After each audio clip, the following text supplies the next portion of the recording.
밤하늘에서 가장 아름답게 빛나는 별, 금성. 고대인들은 이 별을 사랑의 여신이라 불렀습니다. 하지만 그 화려한 겉모습 뒤에는 상상을 초월하는 지옥이 숨어 있었습니다.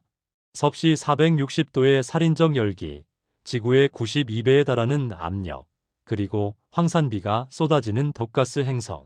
지구와 쌍둥이처럼 닮았던 금성은 도대체 어쩌다 이 지경이 된 걸까요? 그리고 인류는 왜 다시 이 죽음의 행성으로 향하려는 걸까요? 지금부터 금성의 충격적인 진실과 인류의 도전을 파헤쳐 봅니다.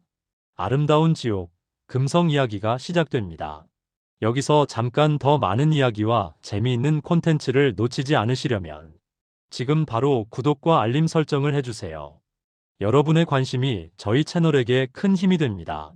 밤하늘에서 달 다음으로 밝게 빛나는 천체, 바로 금성입니다.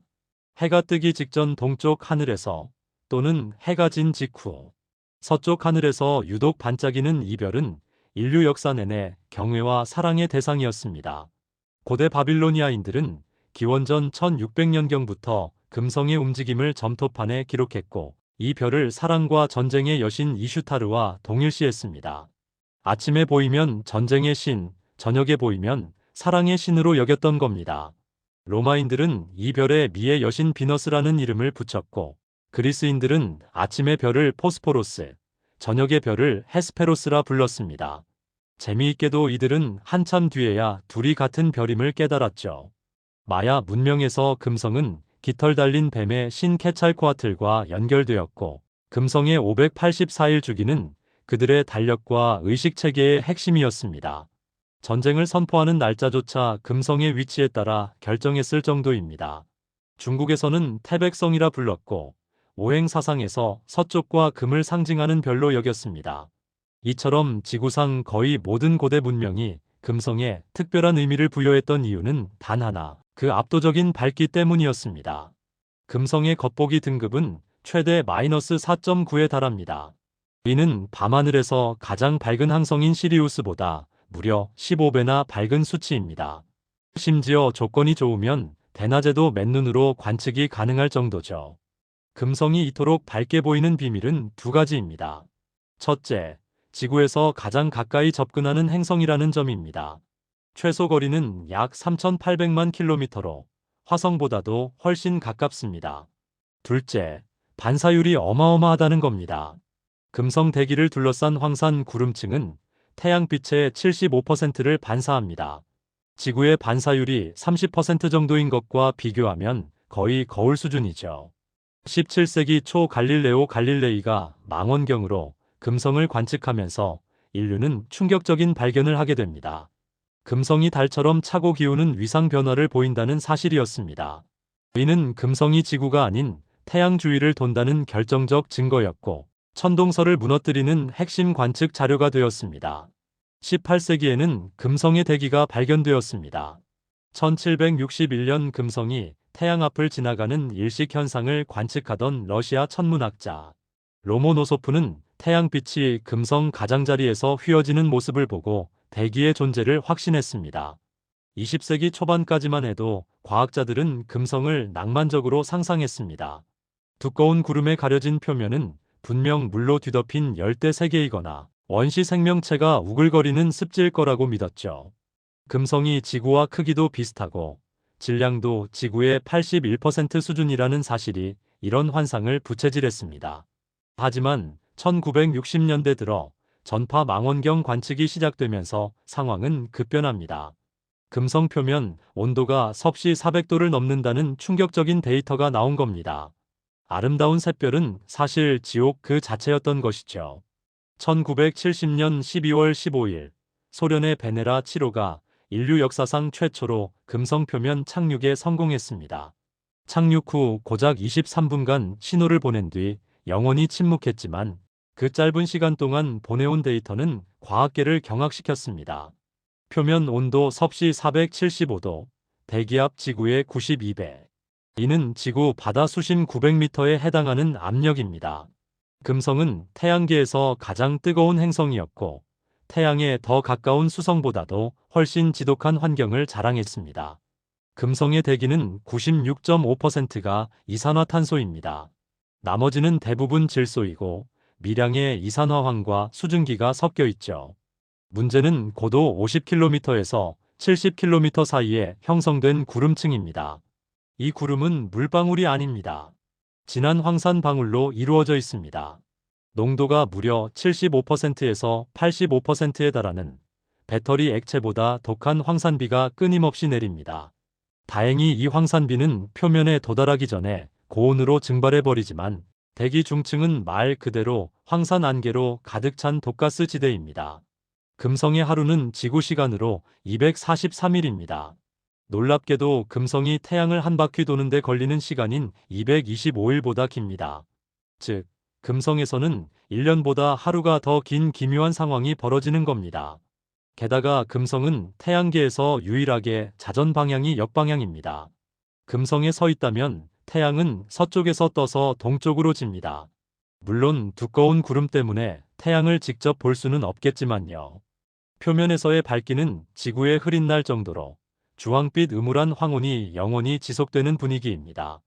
베네라 13호와 14호가 1982년 보내온 컬러 사진은 금성 표면의 실체를 드러냈습니다. 평평한 현무암 평원 위에 납작한 바위들이 널려 있고 하늘은 짙은 주황색으로 물들어 있었습니다. 놀라운 건 이 탐사선들이 섭씨 460도 압력 92기압이라는 극한 환경에서 각각 127분과 57분 동안 작동했다는 사실입니다. 소련 과학자들은 탐사선을 마치 잠수함처럼 설계했고 티타늄 합금 외피로 감쌌습니다. 하지만 결국 전자 부품들은 녹아내렸고 렌즈는 흐려졌으며 모든 시스템이 서서히 죽어갔습니다. 금성의 바람은 또 다른 미스터리입니다. 표면에서는 시속 5km 정도로 느리게 불지만 고도 60km 구름층에서는 시속 360km의 초고속 제트 기류가 행성 전체를 휩쓸고 지나갑니다. 이 바람은 금성을 불과 4일 만에 한 바퀴 돕니다. 자전 속도보다 60배나 빠른 대기 순환이 일어나는 겁니다. 이 현을 슈퍼로테이션이라 부르는데 아직까지 명확한 원인은 밝혀지지 않았습니다. 금성 표면의 85%는 화산 평원으로 덮여 있고 16만 개 이상의 화산이 확인되었습니다. 마트 몬스라 불리는 거대 화산은 높이 8km, 지름 600km에 달해 에베레스트 산을 압도합니다. 금성에는 판구조 운동이 없기 때문에 용암이 한 곳에 계속 쌓여 이런 거대 화산들이 만들어졌습니다. 최근 연구에 따르면 일부 화산은 지금도 활동 중일 가능성이 높습니다. 금성과 지구는 쌍둥이 행성이라 불립니다. 반지름은 금성이 6052km, 지구가 6371km로 거의 같고 밀도와 중력도 비슷합니다. 태양으로부터의 거리도 금성은 1억 800만 km, 지구는 1억 5천만 km로 태양계 규모에서 보면 이유 수준입니다. 그런데 왜 한쪽은 생명으로 가득하고 다른 쪽은 지옥이 되었을까요? 답은 폭주 온실 효과에 있습니다. 약 45억 년 전 금성이 탄생했을 때는 지구와 크게 다르지 않았을 겁니다. 액체 상태의 물이 존재했고 온화한 기후를 가졌을 가능성이 높습니다. 문제는 태양과의 거리였습니다. 금성은 지구보다 태양의 30% 더 가까워 받는 태양 에너지가 약 2배 많습니다. 초기에는 이 정도 차이가 치명적이지 않았지만 시간이 지나면서 악순환이 시작되었습니다. 온도가 조금씩 올라가자 바다에서 물이 증발하기 시작했고 수증기는 강력한 온실가스이기 때문에 대기는 더욱 뜨거워졌습니다. 온도가 오르면 증발이 가속화되고 증발이 늘면 온도가 더 오르는 무한 루프에 갇힌 겁니다. 결정타는 이산화탄소였습니다. 지구에서는 이산화탄소가 빗물에 녹아 바다로 흘러들어가고 해양 생물과 화학 반응을 거쳐 석회암 같은 암석 속에 갇힙니다. 탄소 순환이 제대로 작동하는 겁니다.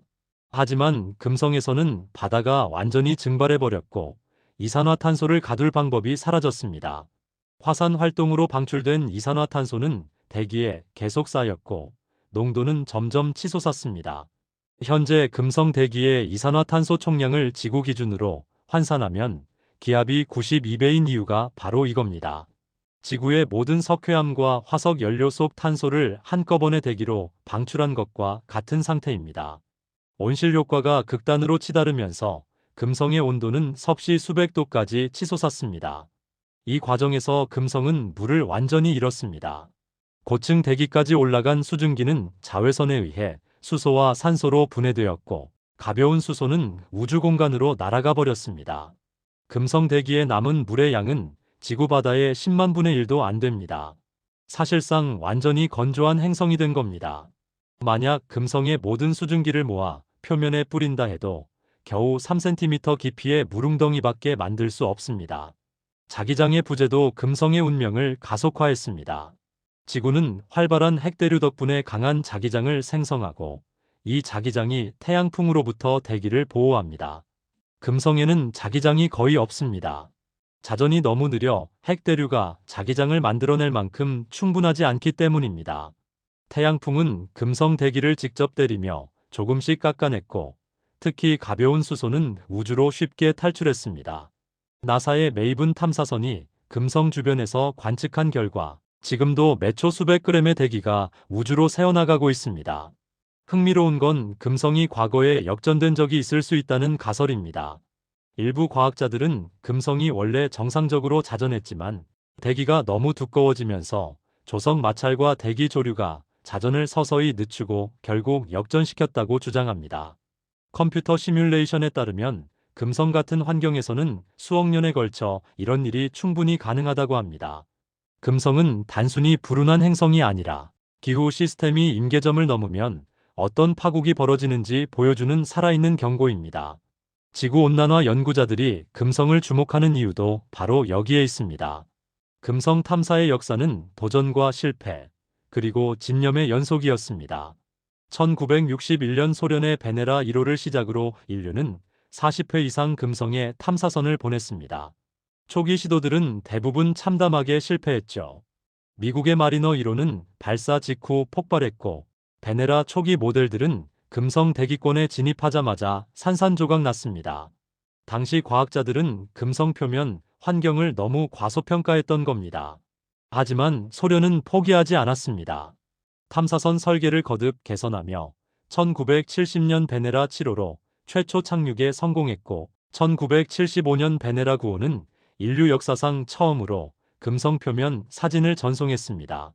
흐릿하고 거친 흑백 이미지였지만 그 의미는 어마어마했습니다. 1990년대 들어 미국 나사의 마젤란 탐사선이 금성 지도 제작에 새 장을 열었습니다. 레이더를 이용해 구름을 뚫고 표면을 스캔한 결과 금성 전체 면적의 98%가 정밀하게 매핑되었습니다. 해상도는 100m 수준으로 화산, 협곡, 용암 평원의 세밀한 구조가 드러났습니다. 마젤란호 덕분에 우리는 금성이 약 3억에서 5억 년 전 대규모 화산 분출로 표면 전체가 재포장되었다는 사실을 알게 되었습니다. 하지만 1990년대 중반 이후 금성 탐사는 주춤했습니다. 과학계의 관심이 화성과 외행성 위성들로 옮겨갔고, 금성은 한동안 잊혀진 행성이 되었습니다. 그런데 최근 들어 금성이 다시 주목받고 있습니다. 2020년 9월 과학자들은 금성 대기에서 포스핀 가스를 검출했다고 발표했습니다. 포스핀은 지구에서 혐기성 박테리아가 생성하는 물질로 금성 같은 환경에서 자연적으로 만들어지기 어렵습니다. 이 발견은 금성 구름층에 미생물이 존재할 가능성을 제기하며 전 세계를 들썩이게 했습니다. 비록 후속 연구에서 논란이 계속되고 있지만 이 사건은 금성 탐사 부흥의 신호탄이 되었습니다. 나사는 2021년 2개의 금성 탐사 미션을 승인했습니다. 다빈치 플러스는 2030년 금성 대기를 통과하며 성분을 분석하고 표면 이미지를 촬영할 예정입니다. 특히 금성에 과거 바다가 있었는지 확인하는 것이 핵심 목표입니다. 베리타스는 최첨단 레이더로 금성 표면을 30m 해상도로 스캔하고 지질 활동과 화산 활동 여부를 조사합니다. 유럽 우주국도 엔비전 미션을 2030년대 초 발사할 계획입니다. 이 탐사선은 지하 구조까지 들여다볼 수 있는 투과 레이더를 장착해 금성 내부의 비밀을 파헤칠 예정입니다. 가장 야심찬 계획은 금성 대기에 떠 있는 연구 기지입니다. 고도 50km 구름층은 온도가 섭씨 60도, 기압이 지구와 비슷한 일기압으로 태양계에서 가장 지구와 유사한 환경입니다. 나사는 헬륨 풍선에 매달린 유인 기지 개념인 하베 프로젝트를 연구 중입니다. 과학자들은 이 고도에서 수개월간 체류하며 대기 샘플을 채취하고 생명체 존재 가능성을 탐색할 수 있다고 봅니다. 로켓랩 같은 민간 기업도 2023년 소형 탐사선을 자체 개발해 금성으로 보내겠다고 발표했습니다. 금성은 더 이상 단순한 지옥이 아닙니다. 기후 변화의 극단적 사례를 연구할 수 있는 실험실이자 생명체 탐사의 새로운 프론티어입니다. 지구와 너무 닮았기에 우리는 금성을 통해 지구의 미래를 엿볼 수 있습니다. 인류는 다시 한번 금성을 향해 손을 뻗고 있습니다. 이번에는 단순한 호기심이 아니라 생존을 위한 지혜를 얻기 위해서입니다. 오늘의 이야기는 어떠셨나요? 오늘의 이야기가 좋았다면 구독과 좋아요를 눌러주세요. 여러분의 관심과 사랑은 저희 채널에 큰 힘이 되고 더 좋은 콘텐츠를 만들어갈 수 있어요. 오늘도 꿀찬 튜브를 시청해주셔서 감사합니다.